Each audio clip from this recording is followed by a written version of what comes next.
ایک بزرگ تھے، یہ نہر کنارے وضو کر رہے تھے تو کئی دنوں کے فاقے تھے۔ کیا دیکھا کہ پانی کی سطح پر بہتا ہوا ایک خوش نما سیب آیا تو اشتہا غالب ہوئی، اس کو پکڑا اور کھا لیا۔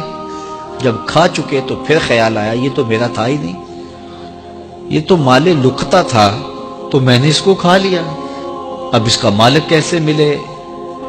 جس سمت سے پانی آ رہا تھا اس سمت سفر شروع کر دیا۔ کئی دنوں کی مسافت کے بعد دیکھا کہ ایک باغ ہے جس کی شاخیں اس پانی کی طرف لٹک رہی ہیں۔ سمجھ گئے کہ یہیں سے گرا ہوگا اور میں نے کھا لیا۔ خیر باغ میں پہنچے، مالک سے ملے، کہا کہ یوں میں نے ایک سیب کھا لیا ہے اور میرا غالب گمان یہ ہے کہ اس باغ کا وہ سیب تھا، تو میں معافی مانگنے آیا ہوں، یا پھر بتائیں کہ اس کا ہرجانہ کیا ہوگا۔ جب مالک باغ نے یہ بات سنی، وہ بھی صاحب نظر تھے، سمجھ گئے یہ تو کوئی در یگانہ ہے، یہ تو کوئی گوہر یکتا ہے، تو تیور بدل لیے۔ کہا ایسے تو نہیں معافی ملے گی۔ کہا حضرت کیسے ملے گی؟ کہا 12 سال تک میرے باغ کی گوڈی کرنا پڑے گی۔ اللہ اکبر، اور ایک شرط اس کے علاوہ ہوگی۔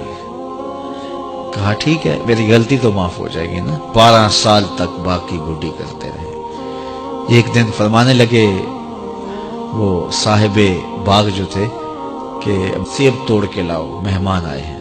تو وہ سیب توڑ کے لائے تو وہ کچے ہی تھے۔ تو کہا تم 12 سال ہو گئے ہو سیبوں کے باغ میں رہتے ہوئے، تمہیں پتہ نہیں کہ کچے سیب اور پکے سیب کیسے ہوتے ہیں؟ کہا حضرت مجھ سے قسم لے لیجئے 12 سال میں ایک دفعہ بھی نظر اٹھا کے سیبوں کی جانب نہیں دیکھا۔ ایک سیب کھایا تھا، میں تو اس کی سزا بھگت رہا ہوں، میں تو گوڈی کرتا ہوں، اوپر کبھی نظر بھی میں نے نہیں اٹھائی۔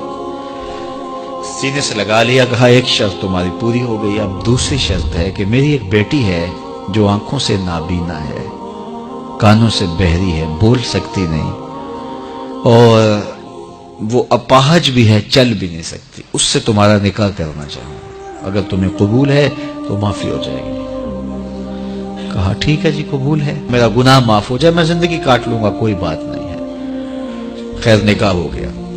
کہا کہ یہ کمرہ ہے، یہاں آپ کی زوجہ آپ کی منتظر ہے۔ جب وہاں گئے تو ایک خوبرو دوشیزہ منتظر تھی، تو فوراً پلٹے کہ میں غلطی سے کسی اور کمرے میں آ گیا ہوں۔ پلٹتے ہوئے دروازے کی چوگاٹ سے سر پھٹ گیا، خون بہنے لگا۔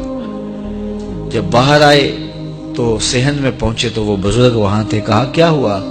کہ حضرت ایک غلطی کی سزا اتنی کاٹی، اب کہیں دوسری غلطی نہ ہو جائے، وہ تو کوئی اور ہے خاتون۔ کہا وہی تمہاری زوجہ ہے۔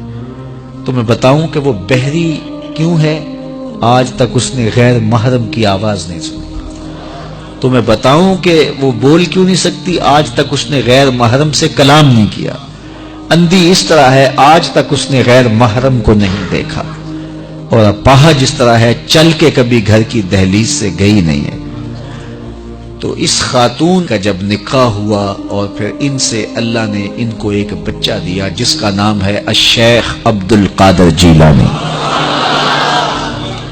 جب ماں باپ اس طرح کے ہوں تو بیٹے اس طرح کے ہی ہوتے ہیں، باپ کا لقمہ پاک، اور ماں اپنی آبرو کی کیسی محافظہ، پھر در یگانہ اور گوہر یکتا جو پیدا ہوتا ہے وہ دین کی احیاء کرنے والا ہے، دین کی مردہ قدروں کو نئی زندگی دینے والا ہے۔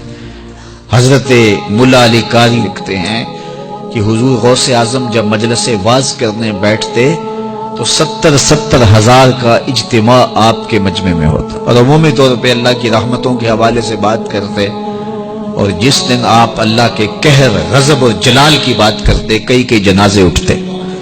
یہ آپ کی گفتگو کے اندر عصر کا رنگ اور شیرینی تھی۔ اللہ اکبر۔ تو باپ دیکھیے کہ رزق کے معاملے میں کتنا محتاط ہے، اور ماں دیکھیے اپنی عصمت کی کتنی حفاظت کرنے والی ہے۔ مائیں بچوں کی تربیت کرتی ہیں، ماؤں کے ذریعے سے پاکیزہ صفت بچے جنم لیتے ہیں، تو لہٰذا ماؤں کو اچھی تربیت کا حامل ہونا چاہیے تاکہ وہ آگے اچھی تربیت خود کر سکے۔